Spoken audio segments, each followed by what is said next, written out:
Hindi ko rin alam kung nasaan siya. Biglang sumulpat yung babaeng yon, pinatay yung kakampi ko, tapos nawala. Alam na alam niya iyon dahil sa Tai Kui. Ang buong record nito, ang kaganapan ng Netherworld ay walang bisa, higit pa rito, ang talaan ng obserbasyon ay hindi regular na nagtatala ng impormasyon sa pakikipaglaban ng Wanderer, na ginagamit bilang nilalaman para sa pagsusuri at pagtatasa at hindi maaaring detalyado sa bawat detalye.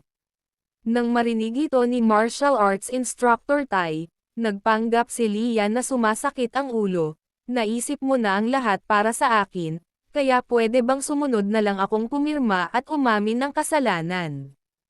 Tumanggi pa rin siyang sumuko at sinabing, si Tai Kui ay isang taong hindi mahuhulaan. Siya ay dumanas ng malaking pagkawala.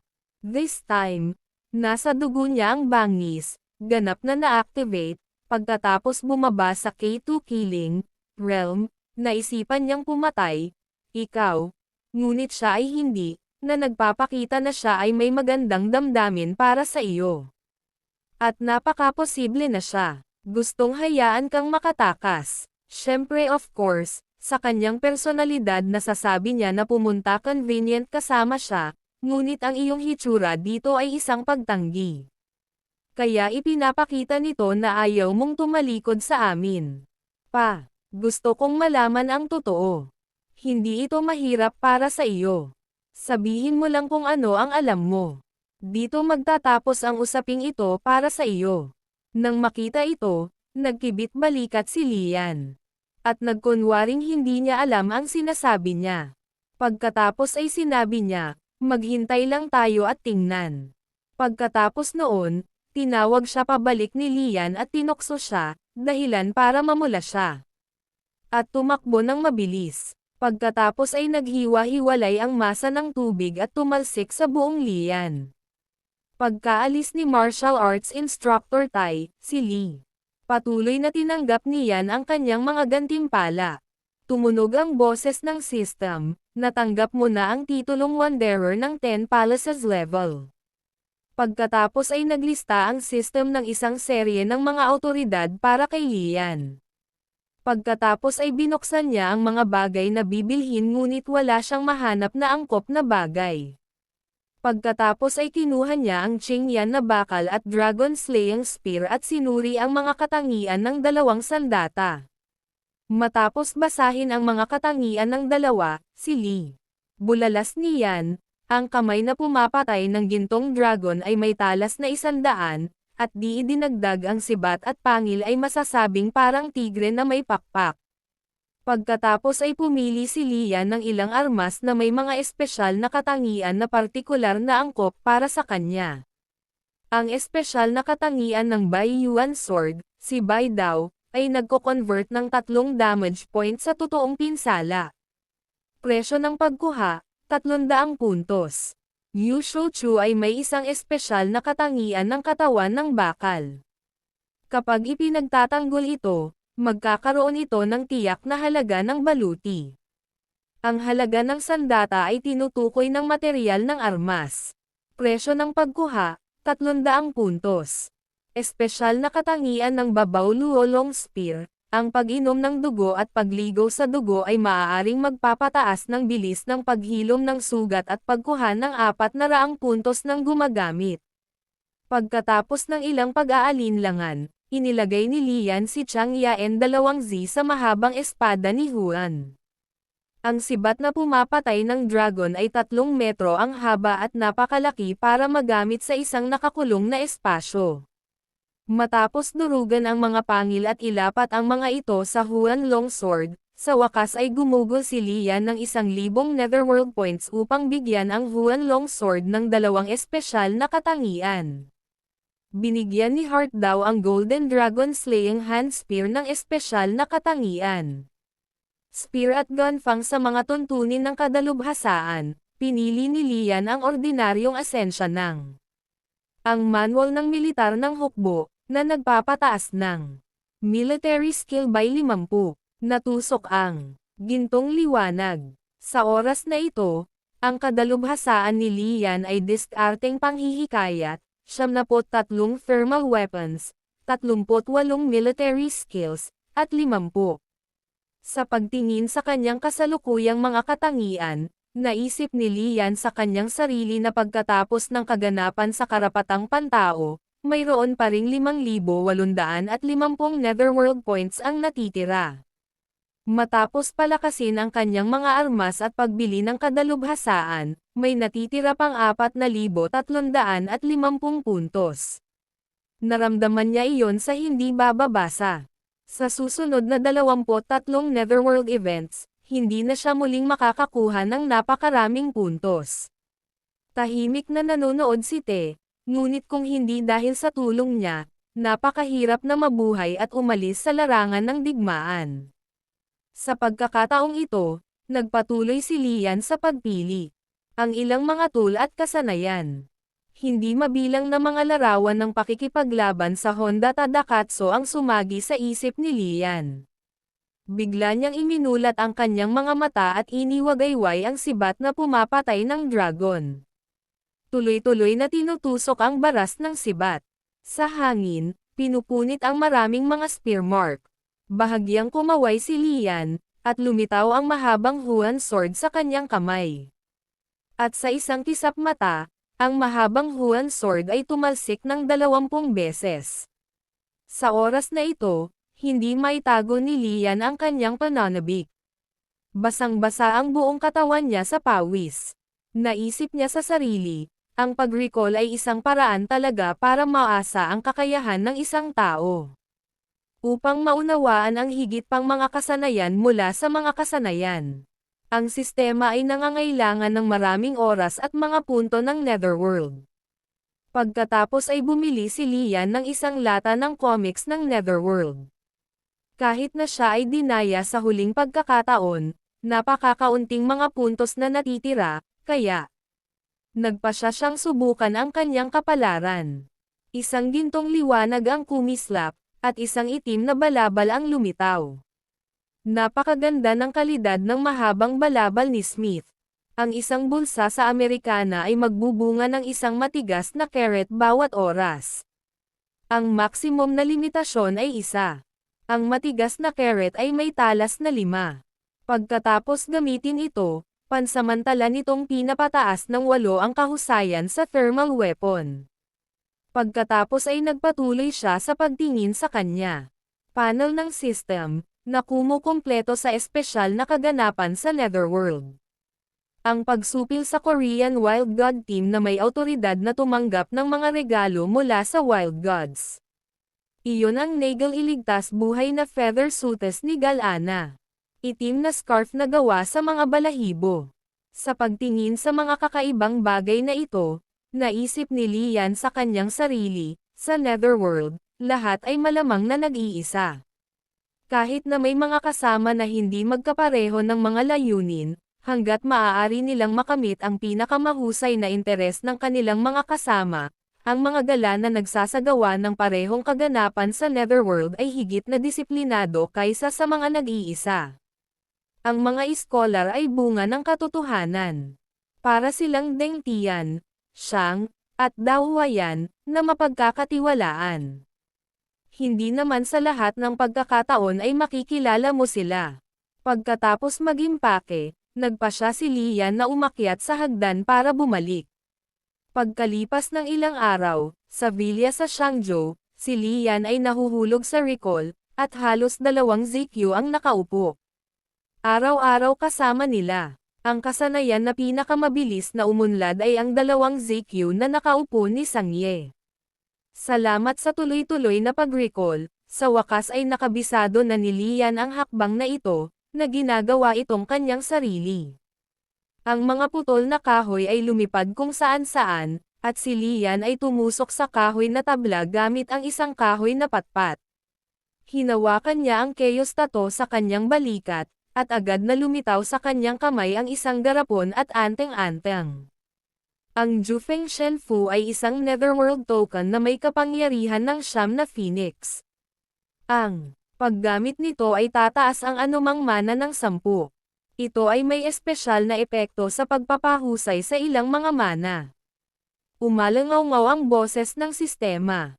Ang iyong nine-headed bird spirit inheritance ay lumamon sa siyam na Phoenix's power, at ang kasalukuyang awaken ng level ng nine-headed bird spirit ay 39, nadagdagan ito ng 7.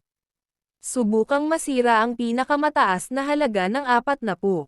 Kakainin nito ang 10 panlabas na antas ng paggising. Ang kasalukuyang karagdagang antas ng paggising ay 7. Pagkatapos ng bawat 5 antas ng paggising, ang posibilidad ng tagumpay ay tataas ng 10. Ang pagkonsumo ng 35 panlabas na antas ng paggising ay magagarantiya ng tagumpay. Ang paggamit ng iba pang mga paraan upang masira ay magbibigay ng feedback sa mga panlabas na antas ng paggising. Ang paglagpas sa peak value na 40 ay nangangailangan ng 20 mahabang huchi. Pansamantalang mawawala ang kanyang blood seal skill. Sa hibernation bago ang susunod na kaganapan sa Netherworld. Ito ay natural na magi gising at magpapalakas sa sarili. Nakaupo si Lian sa sofa, ang kanyang mga mata ay kumikinang na medyo pula. Ang puting tigre ay nagbago mula sa mahaba. Umikot si Huchi sa paligid niya. Hinugot niya ang sito ni Taekwi. Bote ng alak, at habang nakatingin siya, sa loob ng C2 para makita kung ano. Nasa loob ako ng batis ng itim na gas. Tumalsik sa bibig ng dalawa. Pagkatapos ay isang puting bagay ang lumipad sa katawan ni Lian. Kasabay ng tunog ng pagkabasag ng alak, unti-unting nawala ang itim na gas. Isang malambot na katawan ang dumaikit kay Lian. Tumingin sa kanya si Nishano na may pulang mukha, at pagkatapos ay hinawakan niya ang leeg ni Lian at sumigaw, lalabanan kita hanggang kamatayan. Sa sandaling ito, may kumatok sa pinto sa labas. Unti-unting binitawan ni Nishano ang kanyang kamay. Ilang sandali pa, dahan-dahang binuksan ni Lian ang pinto, at ito pala ay si Lei Xing. Nang papasok na si Lei Xing, pinigilan siya ni Lian na isipin si Nishano sa silid. Mabilis niyang niyaya si Lei Xing na pumunta sa isang restaurant. Bagamat medyo naghinala si Lei Xing, wala siyang sinabi. Sinamantala ni Lian ang oras nang pumunta siya sa dressing room para sabihin kay Nishano na siya. At si Taekwi ay hindi nakilala. Ang sitwasyong ito ay hindi inaasahan. Umaasa siyang tumahimik na siya at saka pag-isipan iyon. Mamaya, sa restaurant, Lian palihim. Kinakalkala ang panukala na ginawa ni Lei Xing noong nakaraang pagkakataon. Ngayon na siya mismo ay hindi na nag-aalala tungkol sa kanyang karamdaman, bagamat talagang ayaw niyang masangkot sa kalokohan ng Chinese Martial Arts Association, ang babaeng ito ay taos puso, at mayroon din siyang nararamdaman para sa kanya, kahit na mahirap tanggihan siya. Sa pag-iisip tungkol dito, diretsyong sinabi ni Lian, kung narito ka para sa parehong bagay tulad ng huling pagkakataon, sa palagay ko ay matutulungan kitang makaisip ng solusyon. Labis na nagulat si Lei Xing nang marinig iyon ni Lian. Sinasabi talaga pagkatapos ng huling pagkakataon na hindi ko ginawa. Gusto kitang abalahin. Senior Kuya, dumating ako sa pagkakataong ito dahil nakipag-ugnayan ako sa isang kaibigan. Pagkatapos ay naglabas si Lei Xing ng isang larawan mula sa kanyang bulsa ng bag at ibinigay ito kay Lian. Sa pagtingin sa larawan, nagulat si Lian dahil ito pala ay si Zhang Mangyo. Dahan-dahan niyang sabi, "Junior sister, huwag kang mag-alala, sa pagkakataong ito, tiyak na magiging matagumpay ito." Nang gabing iyon, umuwi si Lian na may dalang 2 lunchbox. Pagbukas niya ng pinto ay medyo nahiya siya. Tapos natawa siya sa sarili niya. Ano ang ikinahihiya ko? Itinulak niya ang pinto at pumasok. Nakita niyang nalinis na ang hardin na kanina pa magulo. Pagpasok niya sa kwarto, nakita niyang nakabihis na si Nishano ng sariling damit at nakaupo sa sofa at kumakain ng itlog. Napangiti si Lian at itinaas ang 2 lunchbox. Nagtatanong kung kumain na ba si Nishano ngayong hapon. Natahimik at tumangin si Nishano kay Lian at nagtanong, "General, hindi ka tagaming. Dahan-daang inilagay ni Lian ang lunchbox sa kanyang harapan at sumagot, mahigpit na nagsalita, totoo iyon. Pagkatapos ay pinaandar niya ang Scarlata na flash at tiningnan ang naubos na espiritual na enerhiya ni Nishano. Naisip ni Lian sa kanyang sarili, hindi ko ba talaga masisiguro kung gaano kalakas itong nagpakilalang ligaw na Diyos na wala sa Nishan sa loob ng mahigit 100 taon. Ang unang beses na ginamit ko ang Scarlata na flash ay sa abandonadong bahay malapit sa akin. Hindi ko makita sa disguise niya. Kahit na ang siyam na ulo na sudo at ang ulo ng baka na si Kaizon, pagkatapos na palakasin ng mahabang huchi, ay hindi magawa ito. Ngunit sa pagkakataong ito nang muli ko siyang makilala, ang pagganap ni Nishan ay eksaktong katulad ng isang ordinaryong babae, maliban na ang kanyang lakas ay higit na mas malaki. Sa kanyang hindi matatag na pag-iisip noong una siyang lumabas sa lang, natatakot ako na mawalan ako ng kalahati ng aking buhay kung hindi ako namatay.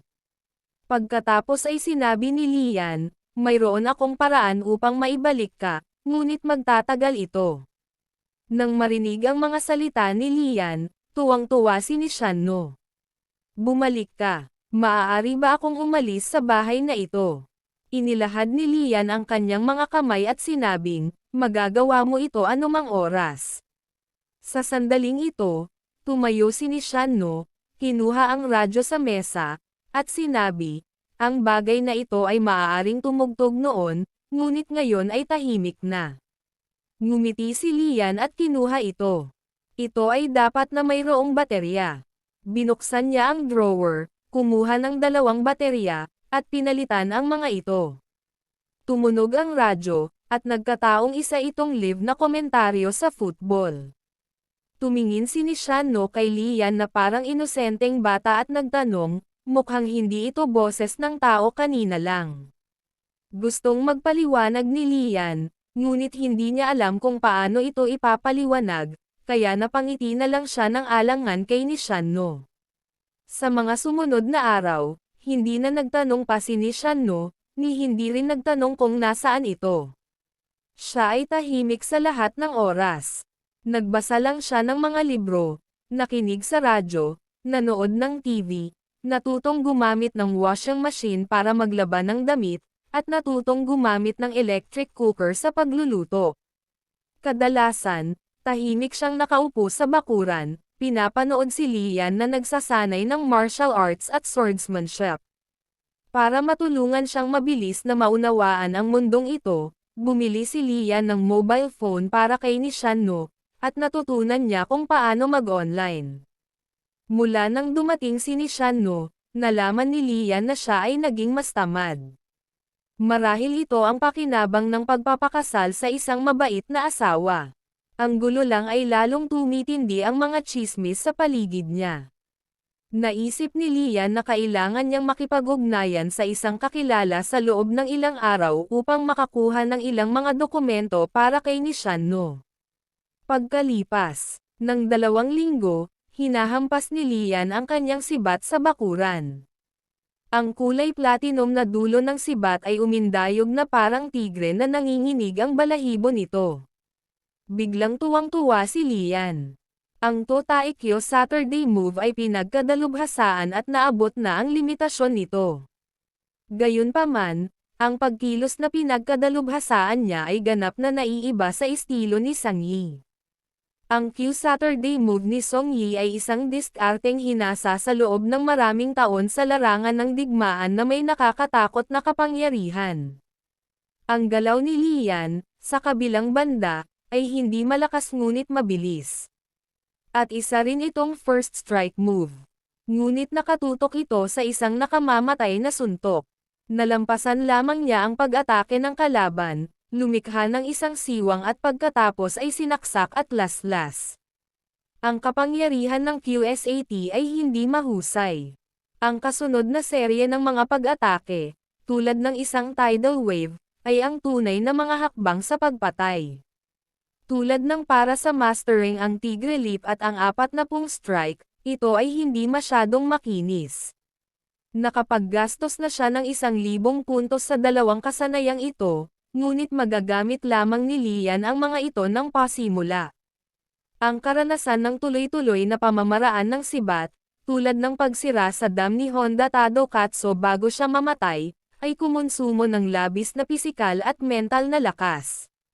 Sa sandaling ang mga templo ni Lian ay sumakit sa alon, ito ay halos doon na.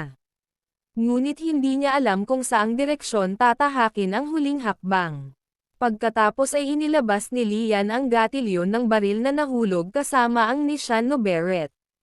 Ang trigger ay maaaring magbukas ng isang partikular na kaganapan sa purgatorio.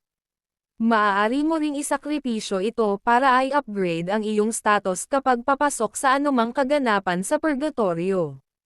Mensahe ni Taikui. Mayroon akong ilang mga lumang laruan na hindi ko na ginagamit, at iniwan ko ang mga ito sa prutas na ito. Kung interesado ka, maaari kang pumunta at tingnan. Gayunpaman, huwag pumunta para sa hindi bababa sa dalawang kaganapan sa purgatorio. Matapos basahin ang pagpapakilala kay Beret, pumunta si Lian sa Nishan no at sinabing, Lady Nishan no, napakalayo ng ganitong paraan ng pakikipag-usap sa iyo. May ibang pangalan ka ba? Umiling si Nishan no, pagkatapos ay ini-swipe ang kanyang telepono upang makahanap ng magandang pangalan para sa kanyang sarili. Ilang sandali pa, mahinang sinabi ni Lian, paano kaya kung itawag ko sa'yo ay Dan Noong? Hinaplos ni Nishan no ang kanyang buhok, kumikinang ang kanyang mga mata sa kakaibang liwanag. Okay, tawagin mo akong Dan Noong.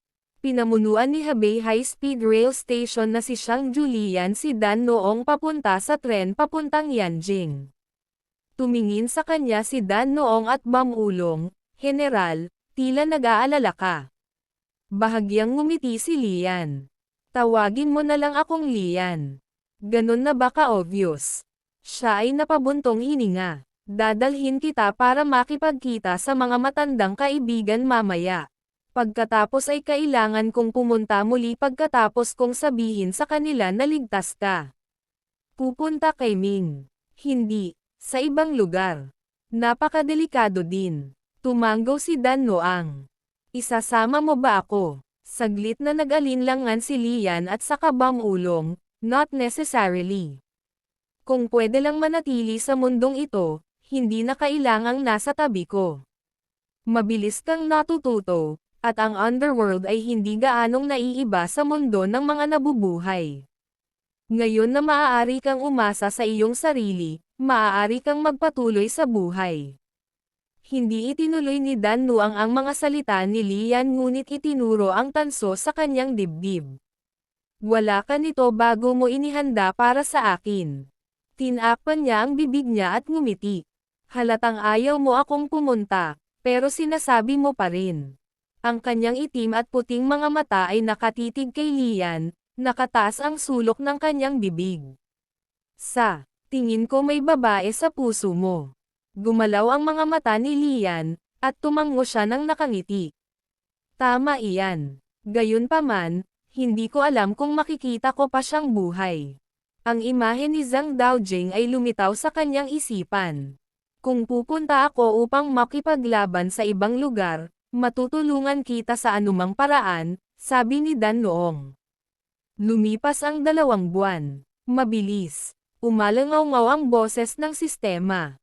Walker, bubuksan mo na ang kaganapan sa purgatorio.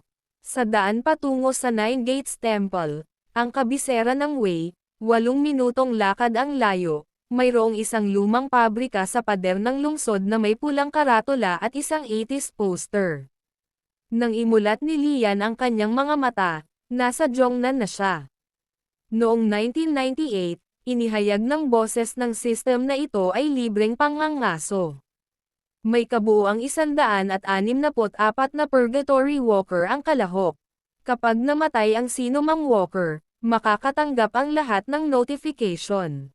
Sa lahat ng sitwasyon, ang pagpatay sa isang Purgatory Walker ay nagbibigay sa kanila ng 20% na pagkakataong matanggap ang kanilang mana. Ang bawat walker ay makakatanggap ng impormasyon mula sa purgatorio sa 11:30 p.m. Kasama ang limitasyon sa oras ng lokasyon at maikling impormasyon tungkol sa isang walker. Tumangin si Lian sa kanyang relo. 11:50. Ang oras na nagpakita siya ay mas huli kaysa sa nakatakdang oras. Parang may isang araw at isang gabi. Napatingin siya sa mga gusali sa paligid niya. 4 na haligi, 3 bay, at 7 palapag. Isang Hong Kong style na bubong. Mga tile na berde, lila, ginto, at lapis lazuli, napakagandang inukit na mga pattern. Mga pulang haligi at berdeng dingding na may 4 na karakter na dongyo banglo na nakaukit sa itaas. Tumunog ang kampana ng bisikleta na nakakuha ng atensyon ni Lian. Bumungad sa kanyang harapan ang isang medyo may edad na lalaki na may pulang telang nakatali sa braso. Binata, bakit hindi ka umuuwi ng ganitong oras? Si Lian ay naglabas ng isang pakete ng sigarilyo sa kanyang bulsa at iniabot sa kanya. May alam ka bang mga guest house sa malapit na hindi nangangailangan ng ID card? Hindi rin magalang ang lalaki at naglabas ng lighter sa bulsa. Habang ginagawa niya iyon, maraming perang papel ang nahulog sa lupa. Yumuko si Lian para kunin ang mga ito para sa kanya, at nang ibabalik na niya ang mga ito, ang relo sa kanyang mata ay nakaturo sa eksaktong 0-100. Sa sandaling katahimikan, nawala ang nasa katanghaliang gulang na lalaki. Isang pakiramdam ng panganib ang tumama, at agad na umatras si Lian ng 4 o 5 metro. Isang crimson flash ang na-activate, at tumingin siya sa ilaw ng bisikleta. Pulang antas ng banta, napangiti si Lian. Ang isang bisikleta ay maaaring magbanta sa kanya, na medyo nakakatawa. Bago pa siya matapos tumawa, umalangaw-ngaw na naman ang boses ng sistema. Ang iyong karagdagang katayuan ng Hookstar ay nabawasan ng 200. Hindi magagamit ang iyong phalanx item. Ang iyong katayuan ay mabangis at pinipigilan. Tapos yung range. Ang lahat ng mga bagay na hinuhusgahan na may masamang katangian o kapangyarihan ay pipigilan. Ang pag-alis sa hanay ng Dongyo tablet ay mag-aalis ng epekto na may tunog ng clink. Kusang gumalaw ang bisikleta kanina at umalis sa kabilang direksyon.